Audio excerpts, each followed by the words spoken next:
Thank you for having me. We're starting again from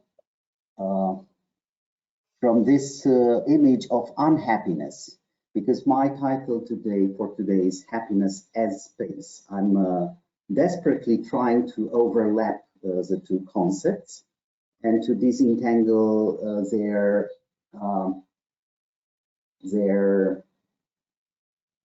overlappings and differences. And most of all, to address the way in which our profession, and here I assume that like the entire audience is composed of architects or professionals of space. So what do we do, and how are we positioning ourselves in regards with the issue of happiness, which does not at all mean that the problem of space is already solved, but we are starting from this point. Now, the reason I'm doing this is because I spent a lot of time dealing with extreme poverty issues, and I usually have several slides at the beginning of my presentation showing dramatic images from Roma neighborhoods in Romania. I just wanted to have this single image of Roma ghetto in Napoli that was recently destroyed. I was there in December. It was affected by fire, not entirely, but to some extent it was affected by fire. It was a pretty old settlement in Bara, near Naples, that was growing up constantly due to some local understandings in between the illegal settlers, Romanian Roma, and the local Italians. Italians are very flexible and kind. It's not only the weather that is very good and the language that is somehow familiar to Romanians. Romanians are prone to learning Italian in quite short time, as well as Italians are able to learn Romanian when they travel and stay for a while in Romania.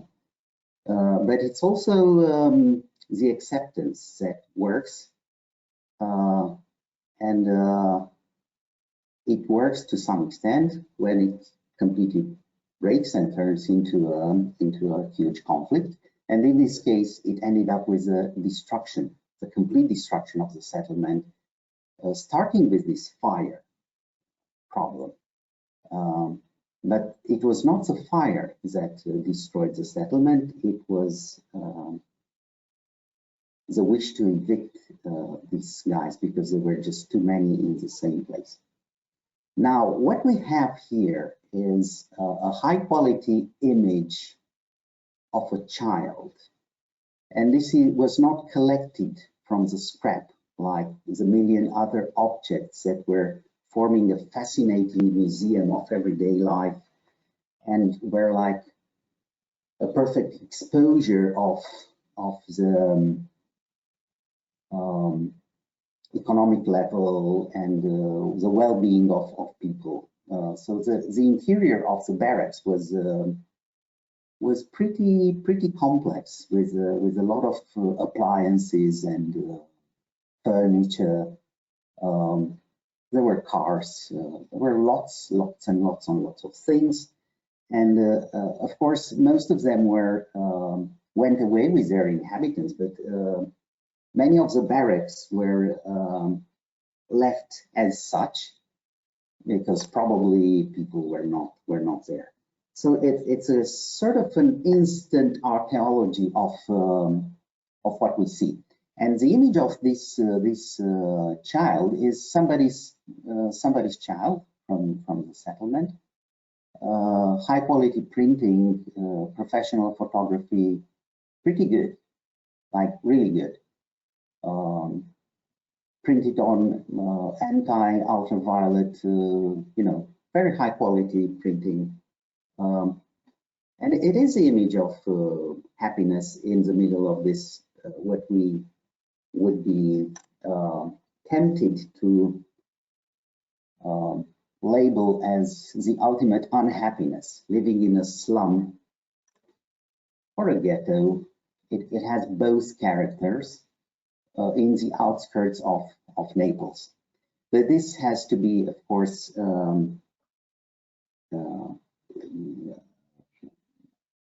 inserted into a larger view of these sort of settlements and the social position of the Roma, of the gypsies of Romania, inside Romania and within the European Union.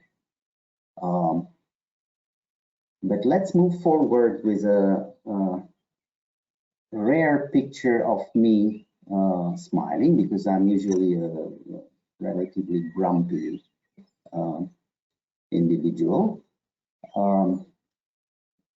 I selected it because it's also connected with Italy and with the Roma. So my main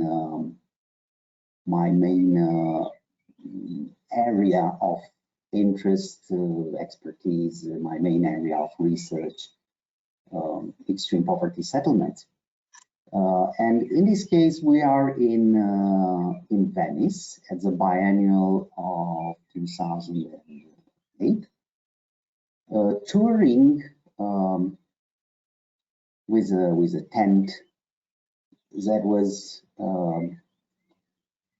supposed to represent the symbolic idea of a Roma pavilion.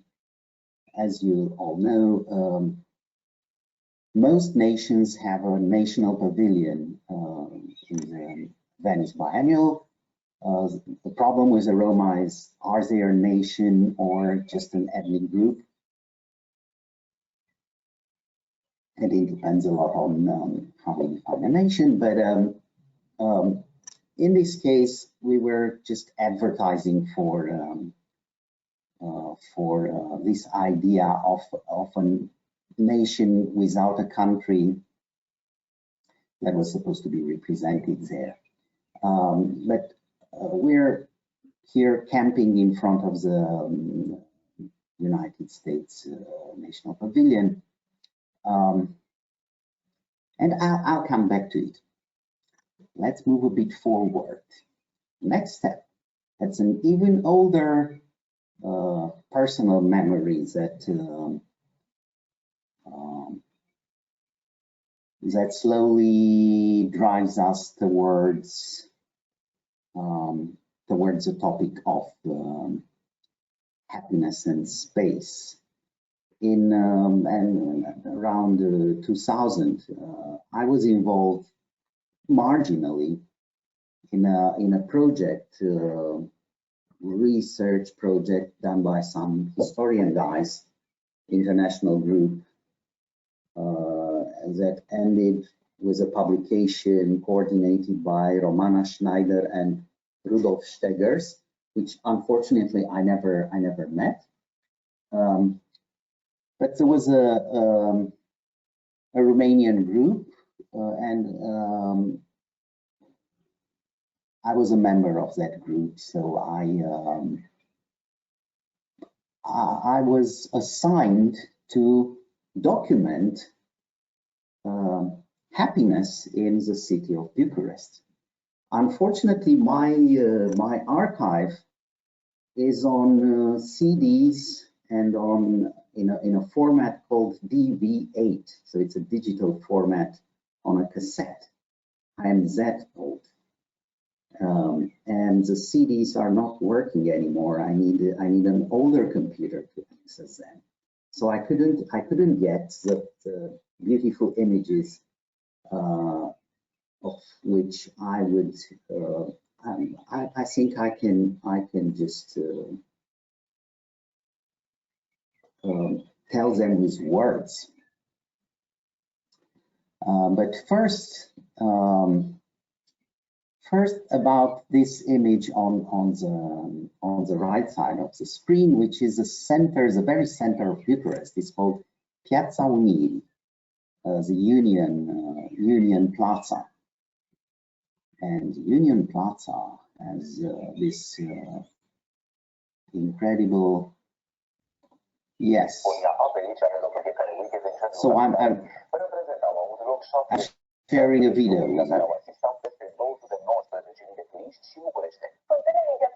So you can just see this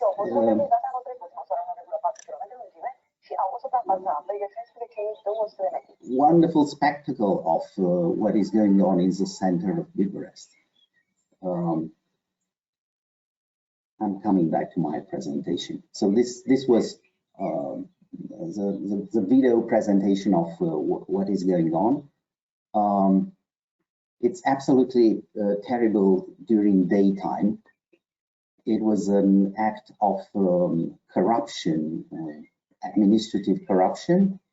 The planning was done overnight in an underground manner. Okay, so I was telling you about these fountains that were as a result of corruption and an attempt of the previous mayor to win elections. Fortunately for all of us, she lost.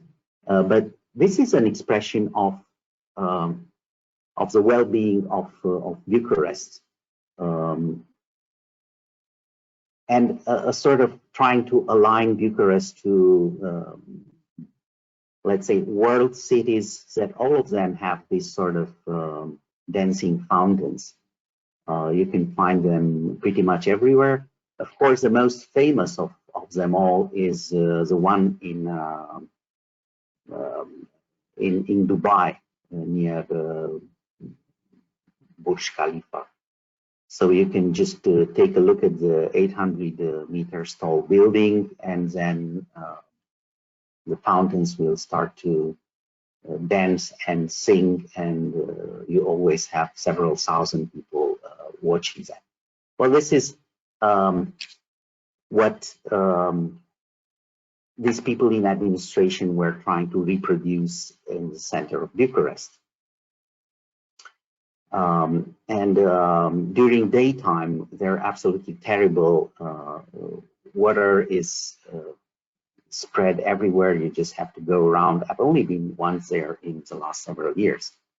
But now they are registered in the Guinness Book of World Records as the longest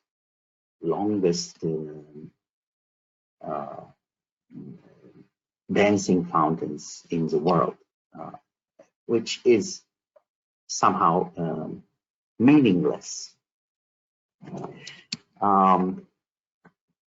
Let me not lose one issue that should be, I will definitely need your help to disentangle it. I tried to take a look at the etymological dimension of happiness. Where does it come from? So the term happiness and the term fericire, and in Romanian, and bonor, and fericita, and glück. Glück is the most mysterious of them all. And we will probably need a native speaker to tell us how glück works in German, it seems to be the most remote of it, and it raises immediately the question of the cultural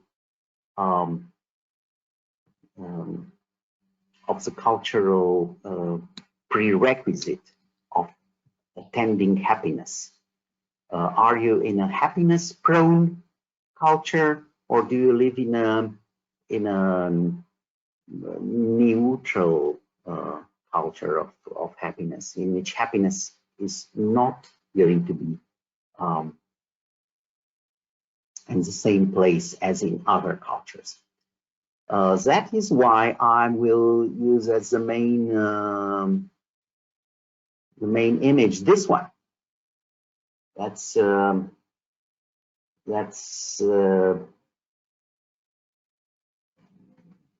how my presentation looks in a single image. Of course, I do have several more slides, but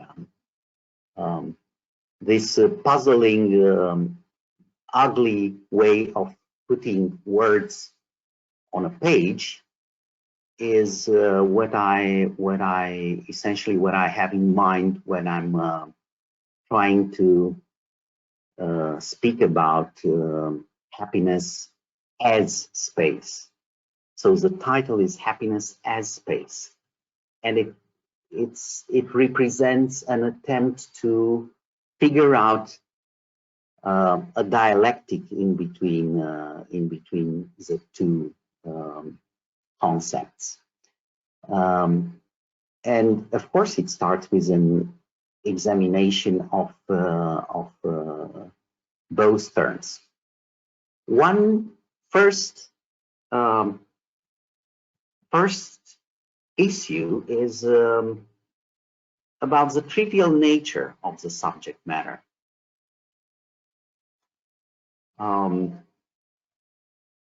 As we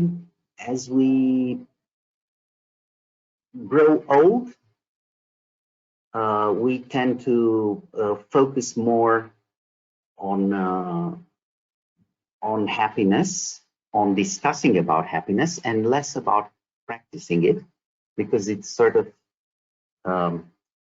becomes harder to get. But at the same time, we do develop lots of strategies to acquire it, and more power to get it. As architects, if we look at the way in which our doctrines are shaped, we do see a lot of old people staring at us and telling us ultimate truths about our profession. So if you just check the history of architecture, and if you just attend classes in the history of architecture, it would appear to you that architects are primarily old guys saying very, very wise things, which I'm desperately trying to avoid in my presentation. But unfortunately, I'm an old male with gray hair and glasses, which is a thing that I cannot deal with in a funny way. I just have to accept it. Fortunately, I'm not like these guys in the you see here, Societatea Arhitecților Români. That was the Society of Romanian Architects, of course, established in late February 1891, which is a pretty bad idea for establishing a society. If you ever establish a society, please do not establish it in February, because then you have to have a celebration. And our celebration is always in winter time, in the harshest time of the year. So winter celebrations are not fun. So if you ever establish a society, or an NGO or something that might be later celebrated, do it when it's a nicer weather. But I was telling about older guys sharing very wise things. Well, all these guys wear a mustache. They're upper class, not upper middle, but upper class, mustache guys. So we lost the mustache in just 30 years, but we're keeping the wisdom in these sort of close societies, and it's very interesting nowadays that the majority of students in architecture are females. So we're moving forward in a different direction.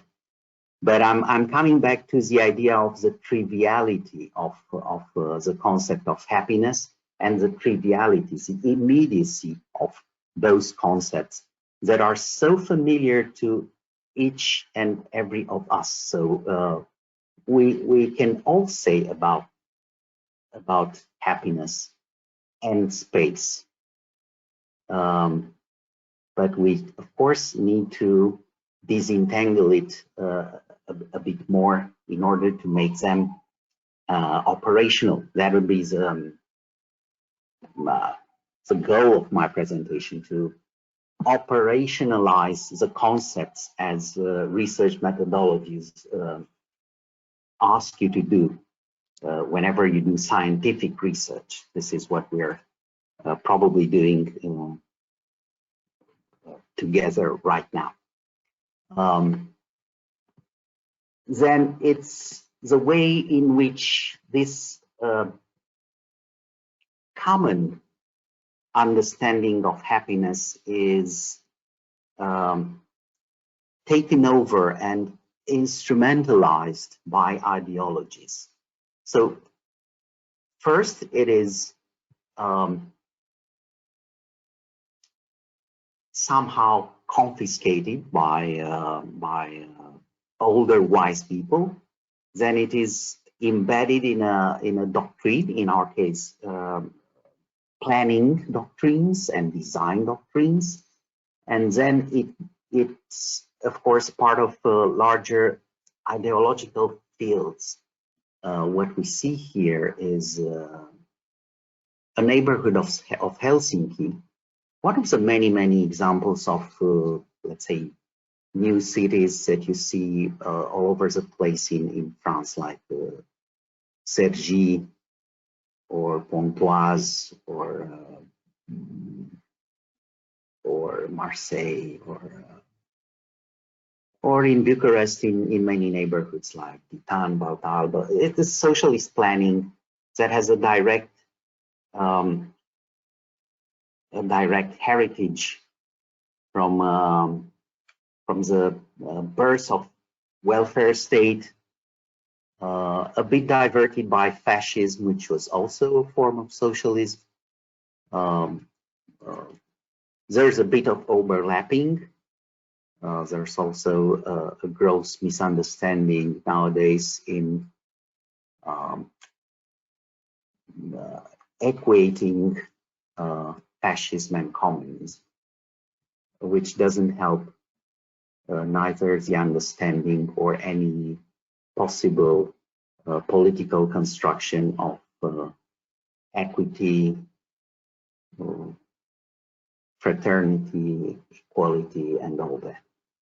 But that is a very telling image of a certain age, which is a post-war effort to reconstruct places and spaces, and most of all, happiness.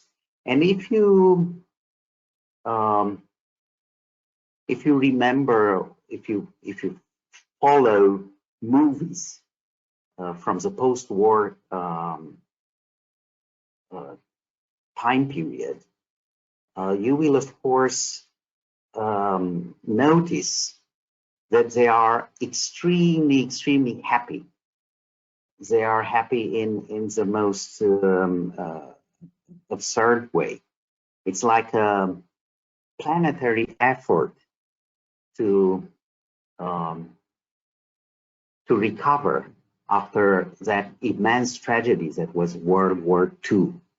So the movies from the 50s, regardless of their place of production, Soviet movies or the American movies or the Romanian movies, not that much the Italians. The Italians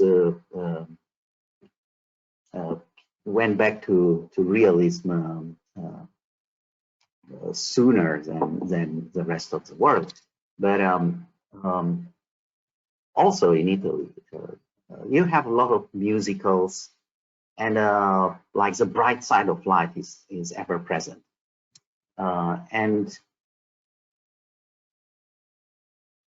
I'm just pointing at this nice example of a good friend of mine. That's why I'm quoting him. He's a professor of philosophy, Ciprian Tudor, who was looking at the enspacement of power. And the enspacement of power is, of course, a process through which, regardless of the characteristics of the space itself, there is a background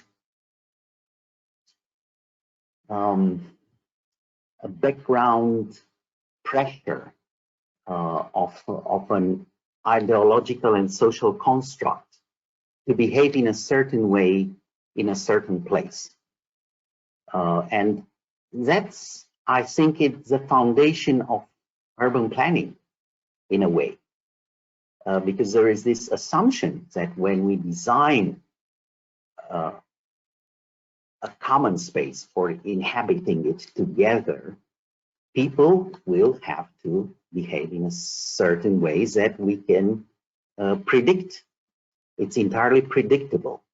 And this predictability of it goes to this sort of heterosexual behavior, normative family planning. Who can enjoy this new neighborhood other than a family? It's not a single person. It's not a gay couple. It's a family with several children, like it should be, isn't it? It should be especially like that. Well, what is interesting is that Ciprian came to this sort of phenomenological investigation by dealing with a really funny example of a statue of Lenin that is placed in Antarctica. So it's the southern pole of inaccessibility. It's the most remote and hard to reach place on this planet. It doesn't geographically overlaps with the South Pole. It's somewhere in the middle of the Antarctica. And there you have a Soviet time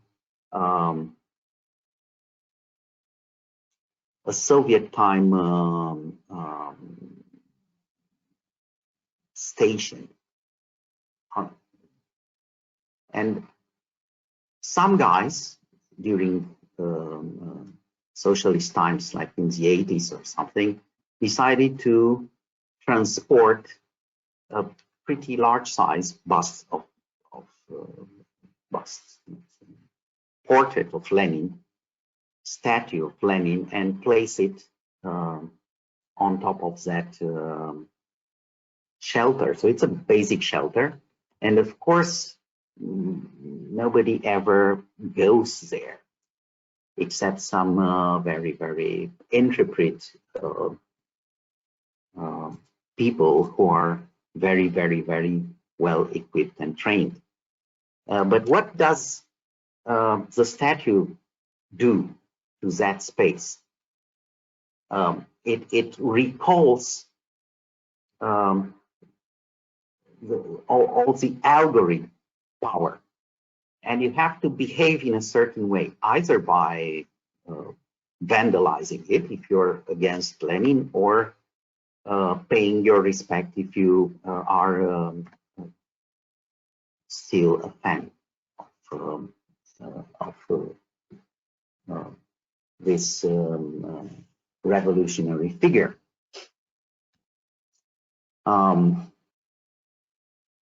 But then we have a perfect continuation of the relation between happiness and space from the same time period. That's Kiev, 1954. And there we have yet again the same stereotypical, it's like a collection of attributes of the good life that people might have. So knigi means books, and chleb means, of course, for those of us that studied Russian at school, means bread. So attributes of good life are the stable couple, young, relatively young parents with young children, children that are like children, not teenagers. Teenagers are difficult children. So you need to have small children in order to be happy. You need a bit of overconsumption.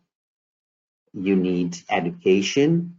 You need to express your identity, which in this case is a national identity of this guy who wears a traditional shirt in his modern costume. So tradition and modernity must, it's a must overlap, must be present at the same time. And I think that nowadays we see this happening more and more in various places, but especially in Eastern Europe. So the former Soviet bloc has this practice of returning to something. Modernity is seen by a good part of the society as a bad thing, as a conflictual side of our society. So you do have people fighting against it, but what you do have is a lot of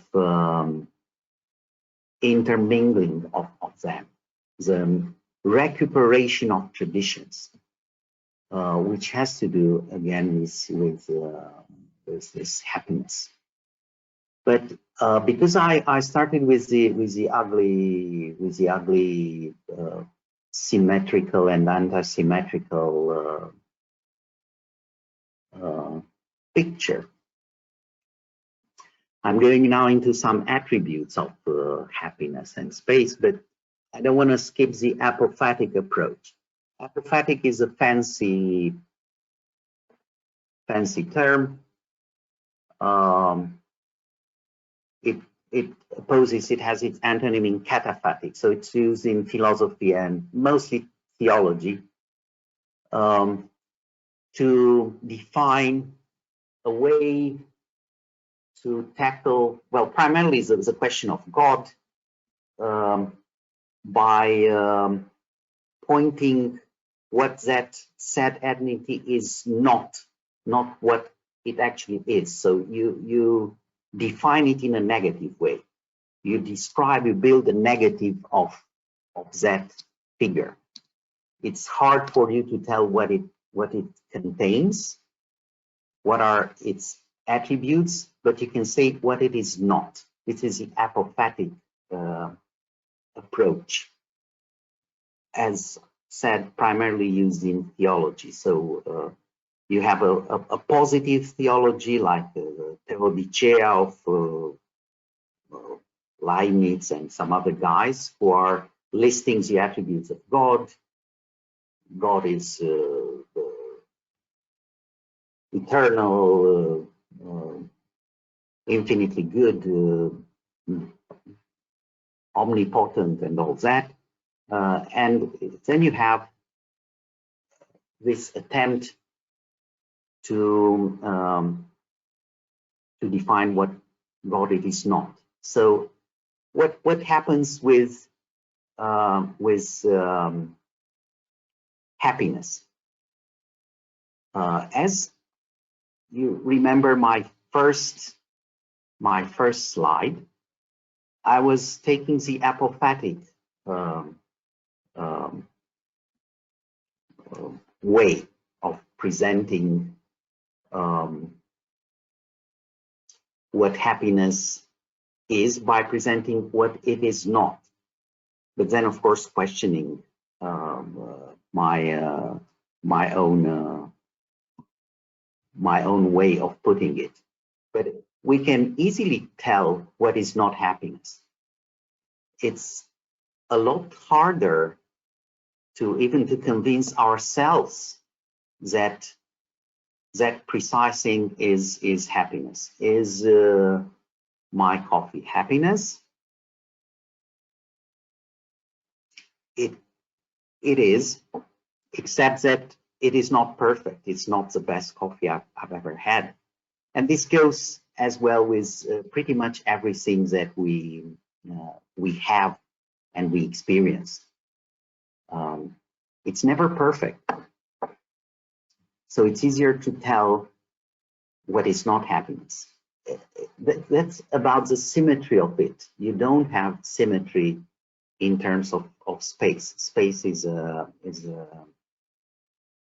much more rigid concept from this point of view. Then we have the pursuit of happiness, which, as said, might be morally neutral in some cultures and completely morally desirable, starting with ancient philosophers. I don't have the ambition to go through a history of how ancient philosophers treated happiness, but I just want to point out at the overlapping of how we as architects deal with it in the follow-up of a very, very well-known concept of kalokagaton, which is the overlapping, of course, of the good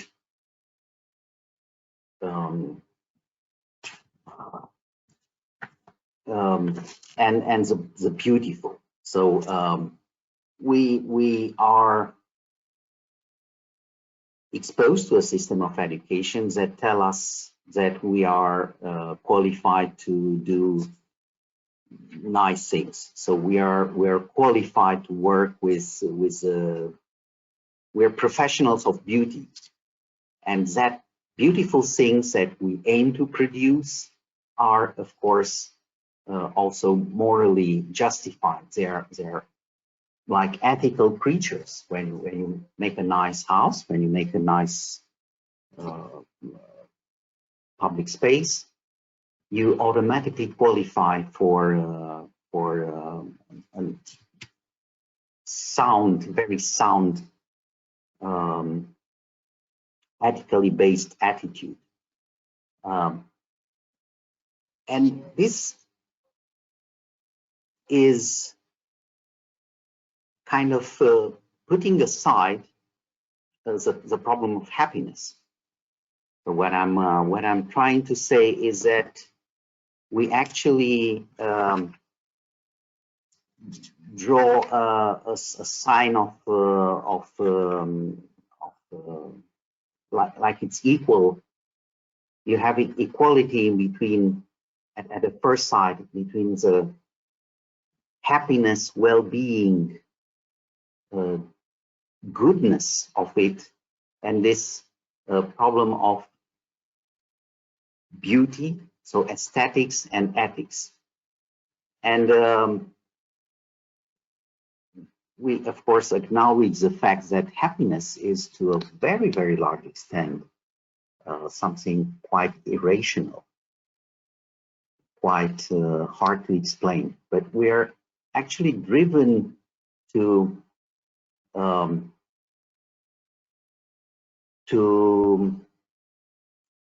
put in a subsidiary position, in a subaltern position, the problem of the ethics and of the beauty is a problem of happiness. Well, that's probably a risky statement, but I will try to justify it. Then we have a question of modernity that I was addressing to some extent until now. Modernity versus tradition, which is embedded in this normal versus pathological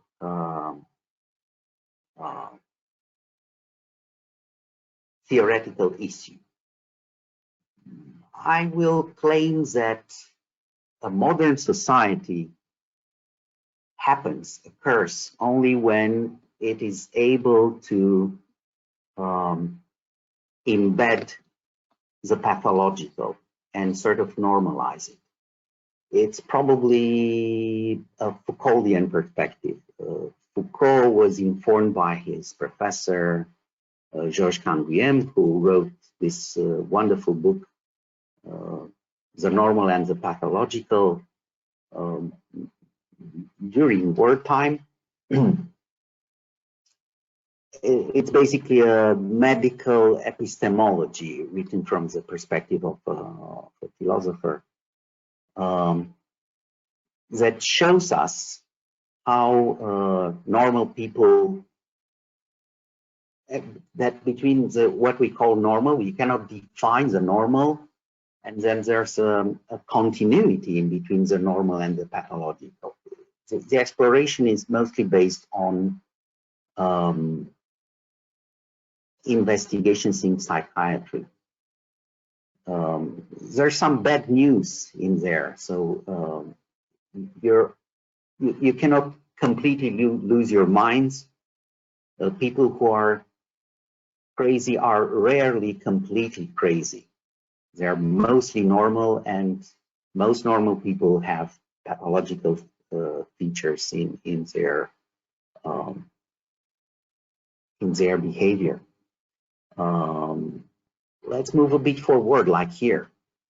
What I'm trying to tell is not that Zaha Hadid has anything to do with the gay culture, but that she is actually selling happiness in a pretty much sexualized way, in a sensual way, and that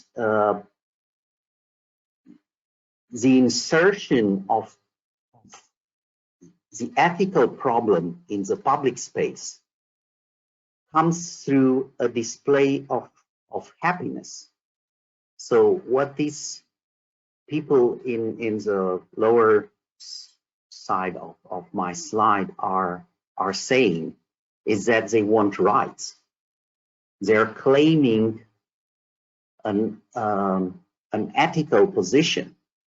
The way they choose to occupy the space with their happiness has an underlying huge political problem that is a problem of equality, equal rights, equal access to public life, and it is displayed as happiness.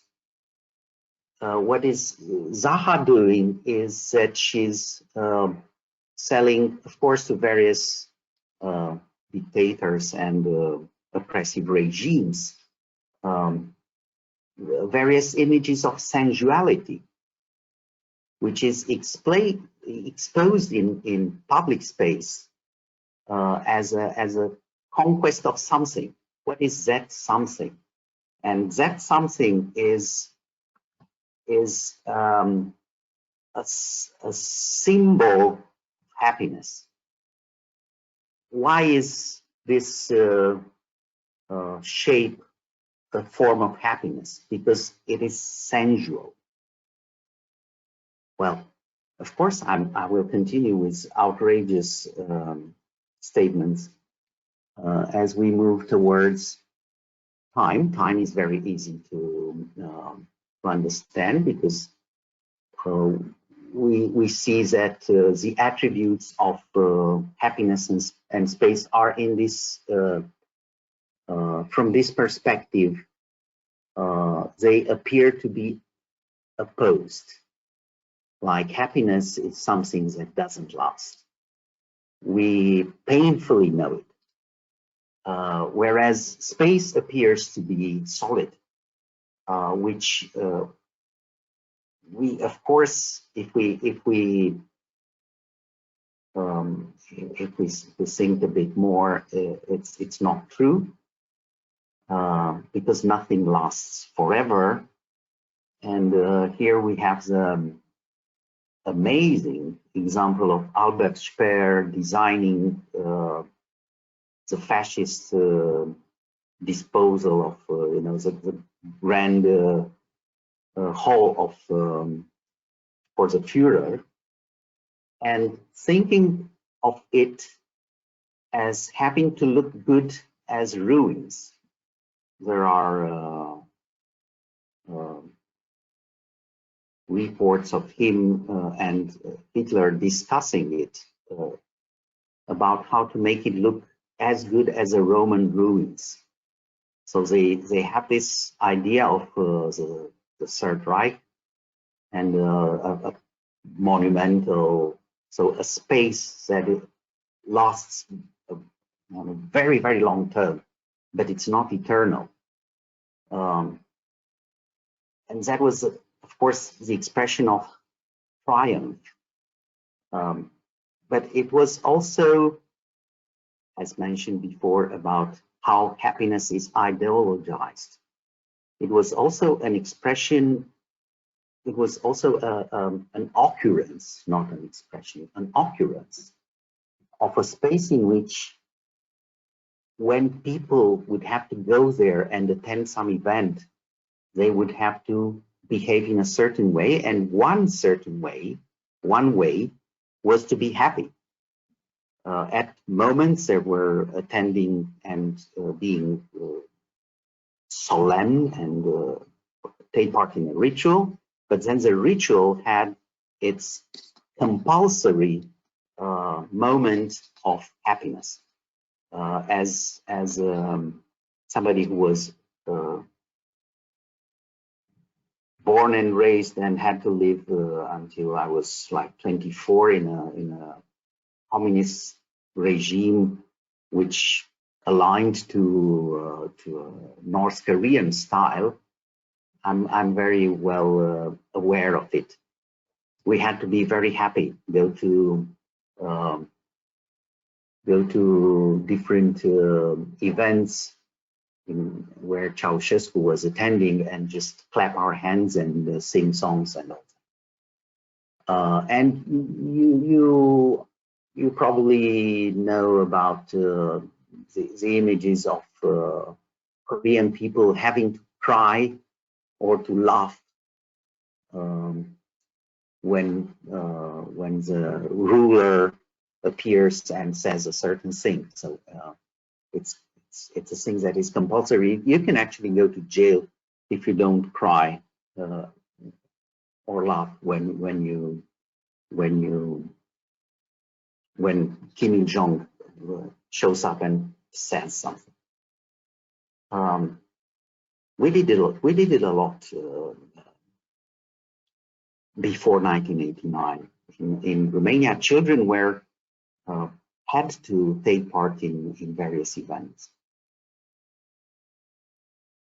Now, a very big question: is happiness a byproduct of space?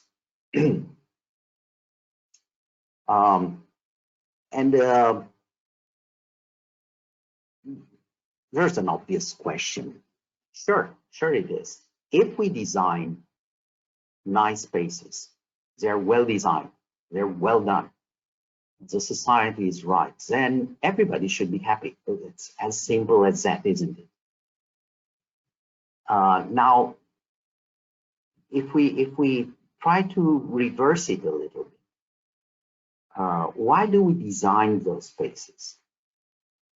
Do we look from the very beginning?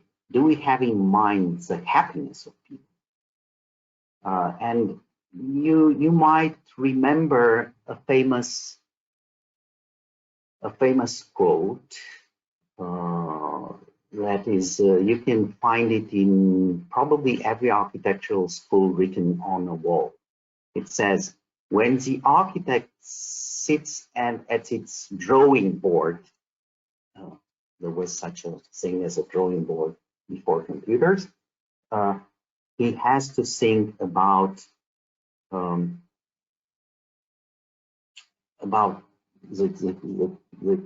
human being. And it is attributed, this quote was attributed in our school before 1989, in our School of Architecture, to Ceausescu himself.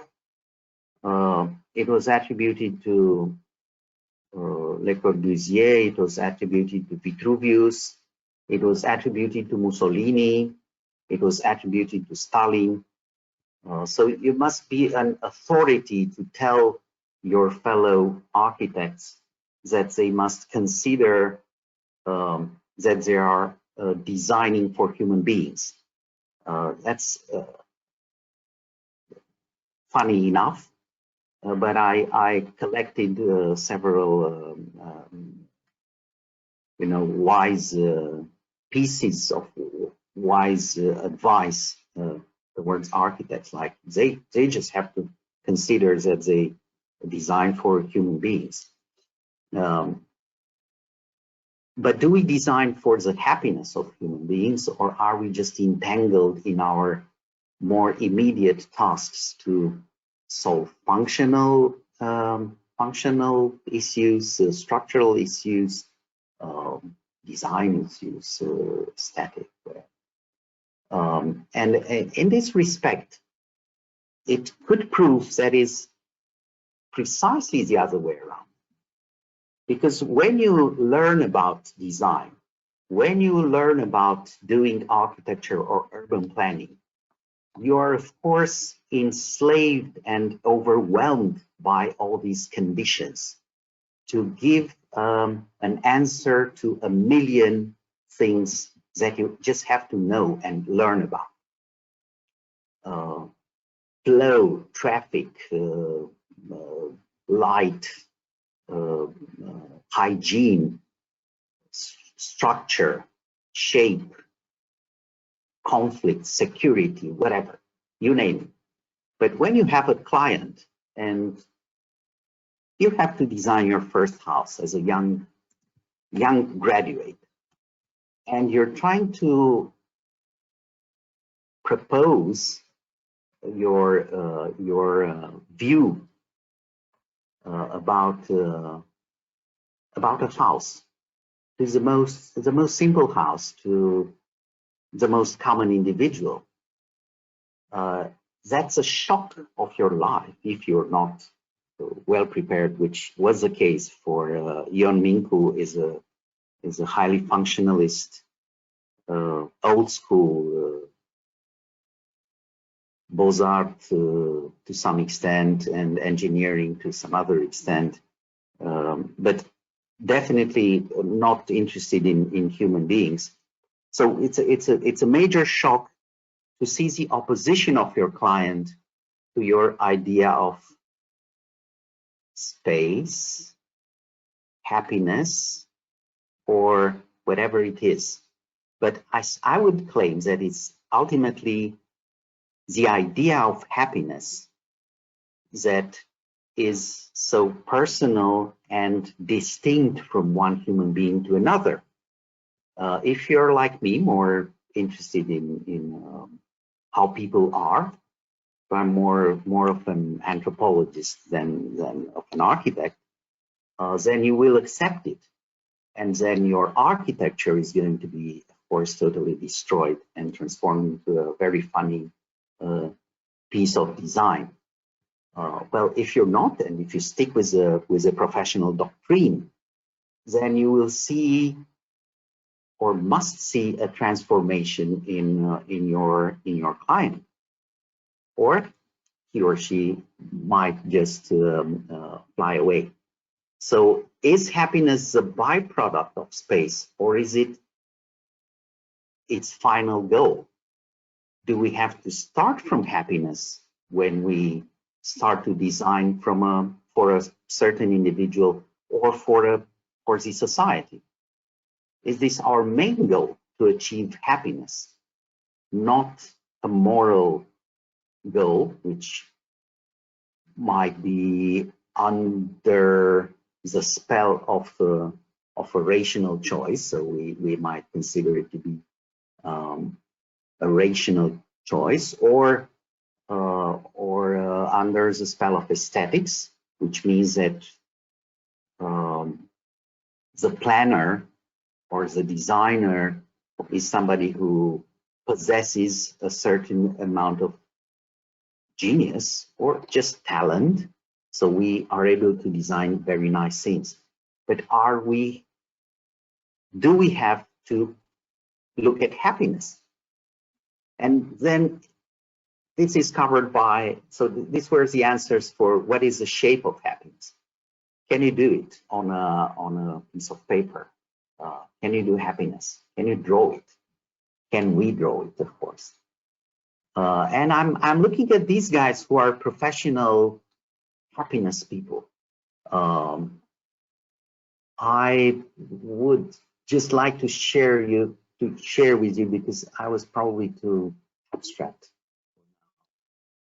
I will try to share with you this guy who is making a lot of money out of his personal happiness practice. He's practicing happiness. I hope you will hear a bit.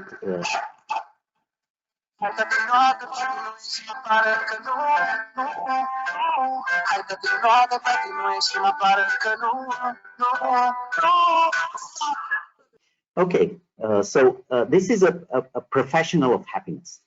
His body is perfect. His dog is funny. His life is perfect. He lives in a villa. He has a nice car. It's summertime. So everything is just perfect. He has a perfect life. He made a video of his funny dog, and he has tens of millions of likes and subscribers. He plays the relatively stupid melody in clubs and at parties, and he's making a lot of money out of it. He also has aesthetic surgery. He wants to be perfect. He is perfect. That's fantastic. Absolutely fantastic things. That is like a lesson in how to do it. How are we going to do happiness? Well, that would be an example, isn't it? Get a perfect body, get a funny dog, and all that. Success. And success is happiness. And on the other image is that of a lawyer. is not an explicit promoter of happiness. She's actually a rather dark figure of a lawyer that protects mafia-style guys. But she's a successful lawyer. So of course, her glasses are a type that in-your-face attitude that reflects her personal success, and the fact that she's very, very happy with herself. And she became an instant sensation in Romanian media, as well as this Dorian Popa guy, when she appeared on national TV as a lawyer of somebody who did some terrible corruption things. This is the overlapping of design things, in this case not space, life design things that show us how happiness is embedded in the everyday life of people. But then you have, it becomes more and more enacted in space or empowered in space. It's a question of personal power. So it's easier to understand when you look at ideologies and how totalitarian regimes are doing it. But in a quite similar manner, it happens when individuals are promoting systems of happiness and embedding it in space to some extent. So happiness is something that is highly sexualized, usually. So it doesn't have to be completely sexualized, but it has a sensual and sexualized aspect. In this case, it's of course 100% sexualized. In the case of Tapiola, the Helsinki neighborhood, there was quite well hidden under heteronormativity, but it contained it. Like, in order to be happy, you must have a wife. If you don't have a wife and children, you will not be happy. You don't qualify for it. You must be married in a regular form of family. Well, in this case, it's slightly deviant, and no wonder I'm collecting evidence from, of course, my area of interest, which is Roma and Roma culture, because this lady is a sort of a cultural hero. She's a Romanian singer playing with Roma musicians and dealing with Roma sounds and culture that she's instrumentalizing. That's a very big question. How can we instrumentalize happiness and express it in architecture? And there are many, many ways, of course, most of them amounting to kitsch architecture. Kitsch architecture is happiness. That would be a different chapter, not today, or some other occasion. I love kitsch, and I furiously collect kitsch images. And to have an idea about what Loredana, her name is Loredana, is doing, I will also share with you the Loredana song, which created a huge scandal last year or 2 years ago.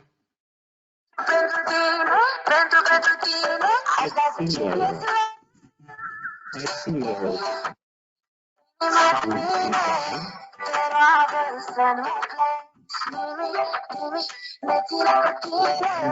can see that. So it has to be revealed. It is something that is hidden and has to be revealed. That is interesting about sensuality, of course, which amounts to happiness. It is something that I will later argue that it has to do with earth space. So it's a big question for the Bauhaus culture. How did we manage to have this equivalence of perfect architecture with straight lines and, let's say, cubism in architecture amounts to perfection for a lot of what happened in the last 120 years. Whereas in popular culture, everything, most of what has to do with happiness has to do with curve and organic shapes. Coming back to the idea, how can we shape happiness? So sensuality, nakedness. So if we consider places and spaces where happiness manifests itself, it's a place where you can be naked or half naked. It's places where you can manifest your sexuality and sensuality. It's a place where you can see romantic things happening. Like this curvature has to do with, of course, a structural issue of having a solid passage over the water, but it also attracts people in a symbolic way. So it's absolutely that the arch has more to do with well-being and happiness and acknowledging that everything is nice than a cube. Nobody adores a cube, or well, the pyramid was a long time ago. But arches and spheres are things that are places where you can dance, where you can hold events, where you can do rituals. I have a nice a nice anecdote right here. I was in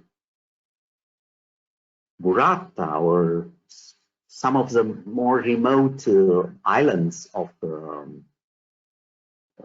the archipelago in Venice, and I was like any tourist taking pictures of pretty much everything that was around me, including some of the docks, which were not new. So one angry Italian older guy came to me and started to say, "What are you doing here? Why are you taking all those pictures?" Was actually quite furious. He had an episode of rage against tourists. Too many tourists doing stupid things in his village. It was not the center of Venice, but a marginal area of Venice. So he was talking to me in Italian. He said, "Why are you taking pictures of this? That's ridiculous. Everything is rotten. Tutto è rotto. You must be stupid to come from such a long distance just to take pictures of rotten things." That's telling as an anecdote and as an ethnographic vignette of my moment of happiness and his moment of discontent, and my moment of attaching value to a certain thing and place, and his moment of detaching it and putting it probably in the right place. He was right, actually. Of course, he was completely right. But that's very interesting that Venice is like several other places in the world, but Venice is a wonderful and perfect example of a must be on your list, on your to-do list. And we all know this image that became a meme, an internet sensation of this old couple enjoying finally their ultimate moment of happiness in life,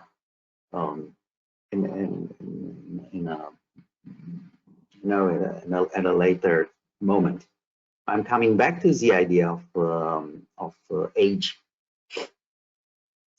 Are we able to be happy when we are young? And there is this distinct and very familiar development of the idea of happiness. As a child, you're happy. Absolutely, you're happy. As a teenager, you're not. As a young person, you have no idea how to do it. You might have some commercial idea, like Dorian Popa, the guy with a dog. As an adult, and that's why I use the word triviality of the problem of happiness and space. As an adult, you develop so many strategies to acquire it and to sell it as, or to buy it or sell it, to trade it according to your client. It matters. It's a trade-off in between you and other people, and between you and yourself. You can just acquire it in so many ways, out of which some of them might be just cultural things and things of the adult age. If you all remember when you were a child and you were looking at adults and thinking, but these guys are lying. That's a very childhood perspective that I still keep sometimes. When I see somebody lying, I think, oh, this is a real adult. So we're all lying about happiness. Now, the question as architects is how to do with happiness. I gave some examples, but I'm still puzzled about it. What I'm saying is that happiness is completely external to our profession, and it's not explicitly expressed in our doctrine, and it should be. Why is that? It is because you can fail in many ways when you do your design, but it's probably that happiness, if you address it as your main goal of doing design and planning, you might move a bit more faster towards a form of truth or optimization, let's put it like that. Or let's say, it could be that we arrive faster at a better way of designing things. Now, the big problem is who owns it? Who has the power to address happiness? Is it you as a designer, or is it your client? And this is a problem that is impossible to be solved because to a very large extent, happiness as a social construct has a lot of communalities. It also has this dramatic, drastic, and to a certain extent physiological dimension. It is well acknowledged in psychology and psychiatry that a large part of our behavior is inherited. So it might be that people are incompatible in terms of psychological traits. We have drastically different views and attraction towards ways of expression. It's just that some of us are introverts, some others are extroverts. Some have a vivid and strong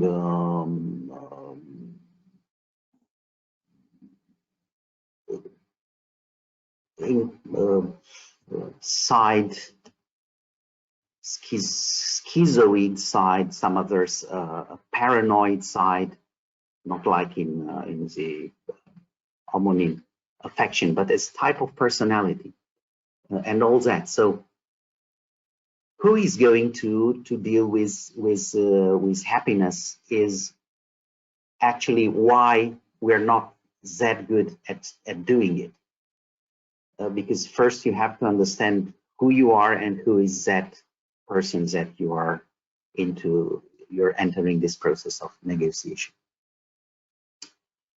I will thank you for your attention, and I will also ask you to react and help me with a Glück thing if we have. We do have German-speaking people in our tendency, or with any other etymological reflections on how happiness works for you as designers and in your culture and in the way you're speaking about it. I know that I had long discussions when I was a student in the Beaux-Artistic kind of School of Architecture we done together in Bucharest. So the discussion was that I was pointing out with my professors that actually architects, I think that architects tend to project their own personal happiness on the others. I was puzzled by the utopias, like Charles Fourier was well-known womanizer, not settling with a family or whatever. He imagined this kind of free society. Looking at Le Corbusier, who imagined houses where you can't raise kids. He was happily married, apparently, but never had kids. So the idea was how you grow your own kid in a house wasn't his problem, actually. And I think, yeah, for this point of view, architects are really happy. I think they're really happy.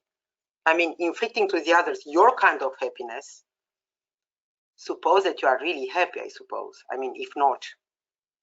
So, and also architects were at one point in their life not necessarily old with gray hair. And my problem is, do the architects are happy? Normally, they were happy when they had no gray hair, or were happy when they had the gray hair and inflicting their happiness to the others. Well, I think you used a great verb that brings some light to the issue, which is inflicting your happiness, inflicting happiness in others. That's a great way. I upset my professor with this verb. So I think I used back then imposing. Yeah, well, inflicting, it's like, you know, it's like you can actually create casualties, and it happens when planners do drastical things to change entire societies. Of course, they inflict things on others. We all know how history worked for large housing ensembles or large housing estates, which were presented and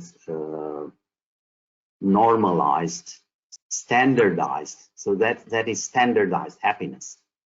So if we standardize happiness, it might work to some extent, but it might turn into something else. And of course, this is a game of words. We're playing with words here, because no socialist planner was speaking in the middle of the norms and normatives and laws about happiness. The happiness discourse was in the preparatory part of that activity of normalizing happiness, but it was there. So in a way, it's only a historian that gets the entire perspective. When you have to read the discourses of Ceausescu or Gheorghiu or Stalin or Mussolini, and then look at how it finally gets instrumentalized and embedded in legislation to understand the connection. It's never very explicit. I think that was my point in trying to bring them closer. Happiness as space, and which of course in a completely symmetrical way could have been space as happiness. But I completely agree that we are part of a certain mechanical way of inflicting, imposing, posing a view over the society. That's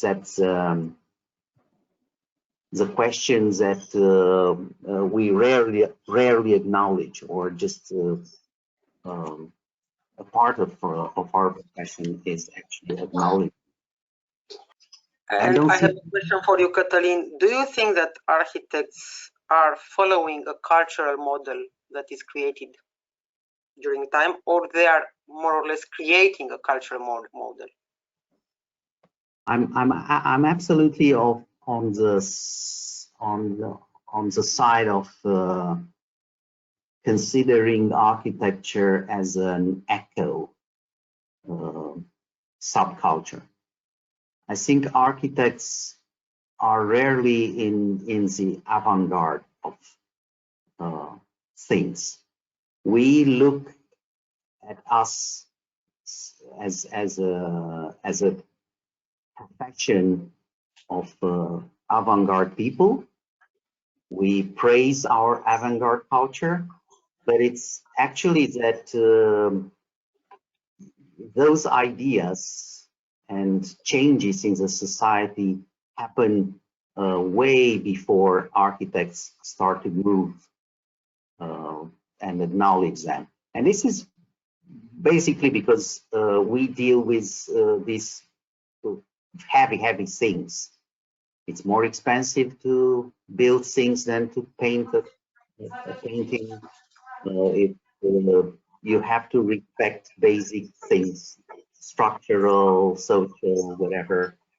It takes time to do a revolution in architecture, whereas in arts or philosophy or literature. You just put them on paper and start moving ideas around. And then, of course, architects come and they make the most spectacular moves and things that are embedded in space and in form. And then you can take a picture and see, look, this is a revolution. It's something really, really new, something, you know, visible and nice. Things happen. But I do see architecture as being a very prudent art, which is good.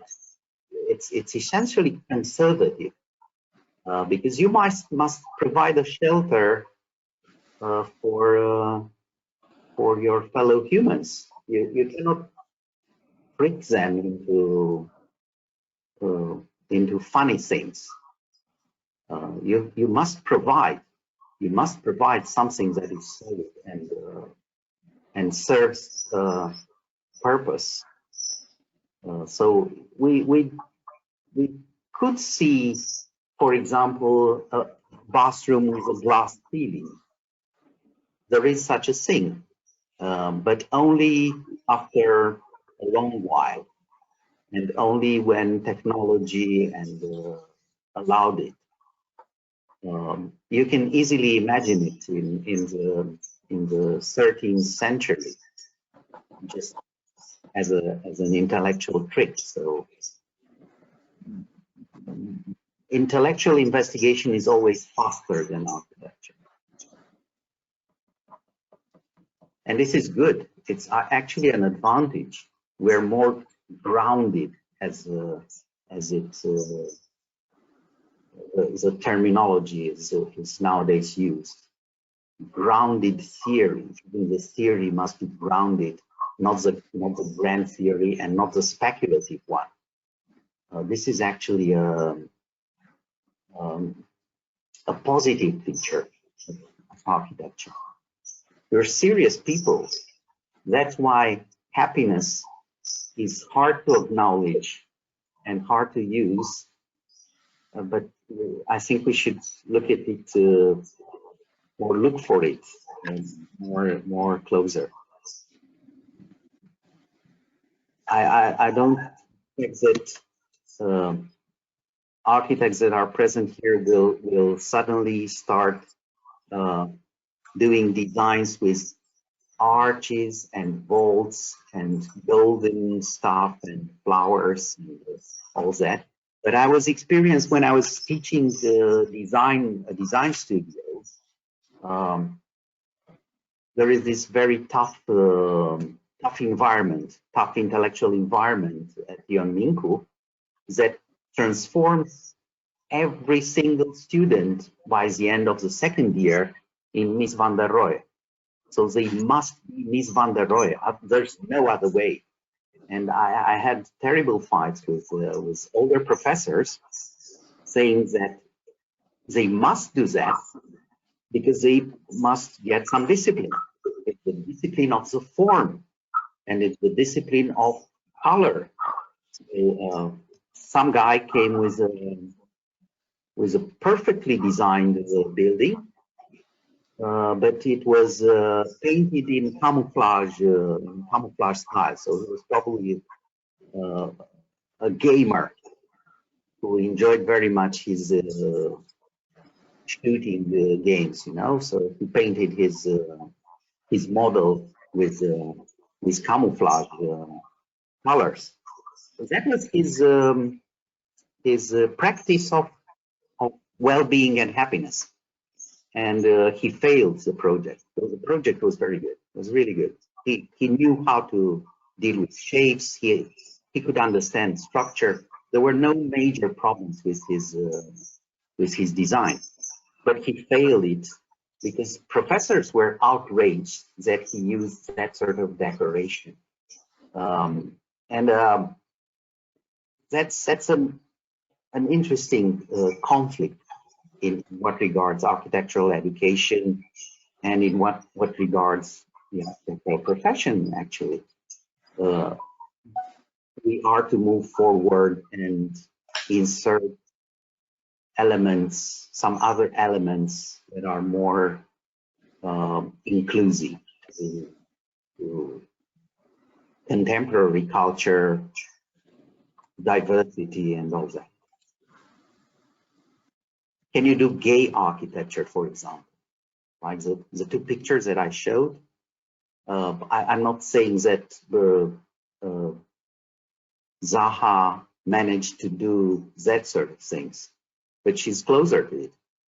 And I'm not a big fan of her architecture, but I do acknowledge that she's moving a step forward from the Cubist modernism that is so pervasive in Eastern Europe. Like when you go to an exhibition, an international exhibition, last time I was in Torino at the Union of Architects Congress, and there were exhibitions from Kazakhstan, Slovakia, Poland, Turkey, Romania, and all that. And you could see the same building. It was literally the same block of flats that was built in Sweden, in Istanbul, and in Kazakhstan, and it was presented. That was the same building.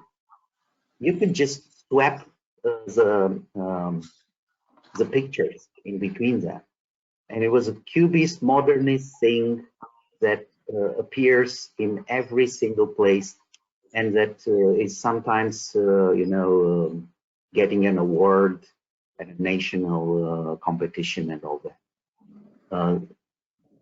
That is interesting, but also a bit worrying in regards of our professional culture and how we deal with things.